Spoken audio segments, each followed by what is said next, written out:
राष्ट्रवादी एकत्र येण्याची चर्चा सुरू आहे. अशात संजय राऊत म्हणाले की सोबत संघर्ष केला आहे, मात्र आता सोबत आले नाही तर आम्ही एकट्याने संघर्ष करू. शरद पवारांना अजित पवार एकत्रित येण्याचे बोला. संजय राऊतांचं हे वक्तव्य, एकट्याने संघर्ष करू. उबाठा गटाच्या लोकांनी जी काही युती केली होती ती मुळात चुकीची होती. हे जे काही आम्ही पहिले सांगत होतो त्याचा प्रत्यय आता त्यांना यायला लागलेला आहे. काँग्रेस राष्ट्रवादी ही तुमच्याबरोबर राहणार नाही हे वारंवार आम्ही त्यांना सांगायचो. आणि ते जसं जसं भविष्य त्यांचं आता अंधारमय होत चाललेलं आहे तर त्यांनी टीका करणं त्यांच्यावर सुरू केलेलं आहे. राष्ट्रवादीमध्ये असलेली फूट ही कौटुंबिक फूट त्याला मानले जाते, म्हणून ते उद्या एकत्र येण्याची शक्यता नाकारता येत नाही. त्या पद्धतीचे त्यांचे संकेतही आहेत.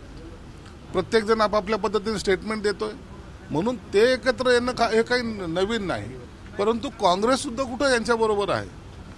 गेल्या 4 महिन्यामध्ये काँग्रेसबरोबर यांची कोणती अशी बैठक झाली, कधी त्यांनी यांना फोन केला किंवा यांनी त्यांना फोन केला. म्हणून आता येणाऱ्या भविष्य काळामध्ये उबाठा गटाला हे एकटं चालावं लागणार आहे आणि एकटाच प्रवास हा आता त्यांना महागात पडणार आहे. ना ते हिंदुत्वाच्या भूमिकेशी एकरूप राहिले, ना ते महाविकास आघाडीमध्ये जाऊन महाविकास आघाडी एकत्रितपणे ठेवू शकले. म्हणून आता त्यांचं घरखाना घाटकं ही अवस्था झाली. उबाटावर तुम्ही बोलत जरी असले तर अजित पवार तुमचे पार्टनर पण जातील.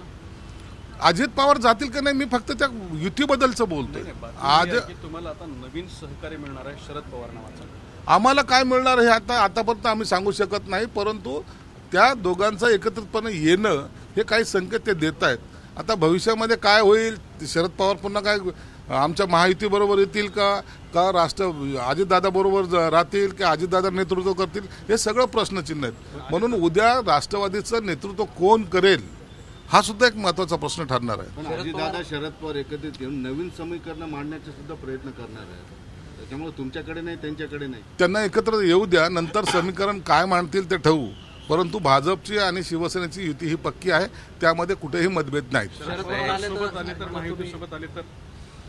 आता ते भविष्यामध्ये काय करतील याच्यावर ते अवलंबून आहे. आतापर्यंत त्याच्यावर निर्णय वरिष्ठ नेते घेतील. आणखी कोणताही वरिष्ठ नेते याच्यावर निर्णय घेतील, यावर कोणतंही भाष्य करायचा मला नैतिक अधिकार नाही.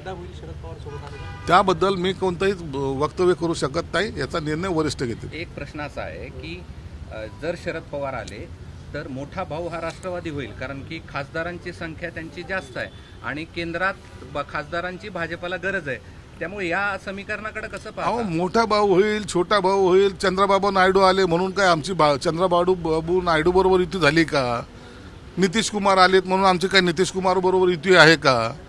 ते त्यांचे प्रासंगिक युती जी काय असेल त्याच्याशी आम्हाला काही घेणं देणं नाही. फक्त भाजपची आणि आमची युती आहे एवढं मात्र नक्की आहे. अजित पवारांची तुमची एकनाथ शिंदेची जी धुसफूस सुरू आहे त्याच्यात अजित पवारांची बळ मिळेल. अजित पवारला काय बळ मिळेल नाही मिळेल हे नंतर भविष्यात ठरवेल ना, परंतु आता त्याच्यावर भाष्य करणं योग्य नाही. पण तुमच्या फंडाबद्दल बऱ्याच चर्चा सुरू झाल्या की तो फंडच कापलेला नाही, अशी सुद्धा माहिती आहे की तुमचा फंड वळवलेलाच नाही. कदाचित मला माझ्या खात्याची पूर्णपणे माहिती नसेल, म्हणून कदाचित इतरांनी कोणी स्टेटमेंट केलं असेल. ज्यांना काही क्युरिज असतील किंवा काही त्यांना वाटत असेल असं, त्यांनी माझ्याशी चर्चा करावी, मग मी त्याचं उत्तर देईल. अजितदादा असं म्हणतात की सरकार बँकेची चर्चा करणार असून महिलांना उद्योगांसाठी 30 ते 40 हजार रुपयांचं भांडवल उपलब्ध करून देणार आहे. त्यासाठी लाडक्या बहिणींना दिलं जाणारं 1500 रुपये बँकेकडे जमा करावे लागतील. नाही, तसं काही होणार नाही. लाडक्या बहिणीचा जे काही एकनाथ शिंदे साहेब मुख्यमंत्री असताना त्यांनी घेतलेला निर्णय तो कायमस्वरूपी अंमलात येईल. आता नवीन त्याच्यामध्ये काही डेव्हलप करायचं असेल, आणखीन काही द्यायचं असेल तर त्याचं स्वागत आहे. परंतु लाडक्या बहिणीचं जे काही आज त्यांना मिळतं त्याच्यामध्ये कुठेही कपात होणार नाही. भारत पाकिस्तानची आज बैठक आहे, दोघांची समन्वयाची चर्चा होणार, निर्णय वगैरे घेतले. हे बघा, हा आंतरराष्ट्रीय प्रश्न आहे. यामध्ये वरिष्ठ नेते किंवा वरिष्ठ संरक्षण यंत्रणा जे काही बैठक होईल त्यावर आताच्या घडीला भाष्य करणं योग्य नाही. परंतु एक निश्चित आहे, मोदीने सांगितलं तुम अगर गोली दागोगे तर हम बॉम्ब गोला डालेंगे, हे त्याला महत्त्व आहे. म्हणून आजची चर्चा काय होती याच्याकडं भारताचंच नाही तर जगाचं लक्ष लागलेलं आहे. म्हणून त्यांची चर्चा होऊ द्या. काय निष्पन्न होईल यावर भारताची पॉलिसी ठरेल आणि त्याला आपला सपोर्ट असेल.